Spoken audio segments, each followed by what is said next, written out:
Apana ere ane namba muponere zisore gondo. Apana ere ane namba muponere zisore gondo.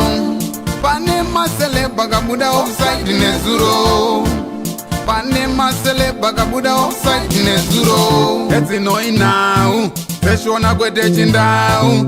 Zichiverengwa naye when you skimba no fumura no itama. Team yangu ndipo mkuja se katadzoka zvakare zvirikupisa naskimbo aiwa kazvirikupisa tokupai team yangu pasatapinda pane zvirikupisa zvanasika nongobayo button subscribe so that musare pane zvese zvichiitika zvirikupisa pazviri TV handiti asi kana wakasubscribe kudhara zvako aiwa ngoma ndiyo tikosifambira nyaya dzacho handiti tiri mastreets ari kupisa boys dzangu.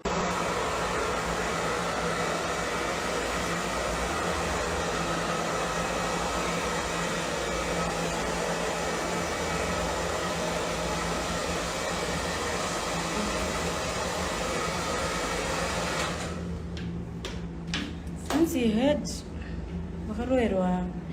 Okay guys, there are some allegations out there kuti ndakarohwa cause ndakaonekwa ndine my chats or because I cheated with someone, my friend's husband actually. But no, ndezvekunyeba. Okay, I really don't talk about stuff like that. Sorry. Okay, I really don't talk about stuff like that, but this is just guys. Okay, my situation is like this. I got into this thing when I was really young, right? So, there are some things you start realizing, kuti, this is not normal, so they normalize it. And yeah, and they roll kakawanda. Paisapera chikauzi. Kana 2-3 months pasina chaitika. The person I was with, yeah, that's my daughter's father, and I respect him so much. And obviously, relationship here imbo fire chinja. Like we're gonna be in each other's lives forever or whatever, because we have a daughter together. But it was toxic, and it wasn't something chinyoan. It could always happen. That's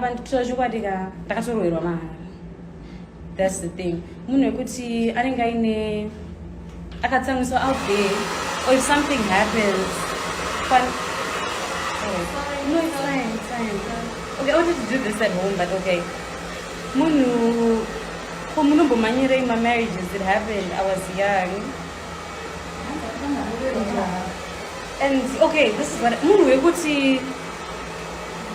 wekuti akadzoka aine zvinenge zvichimunetsa or whatever stress he has out there munaitora mafrustrations. Apana ere ane namba muponere zisore gondo.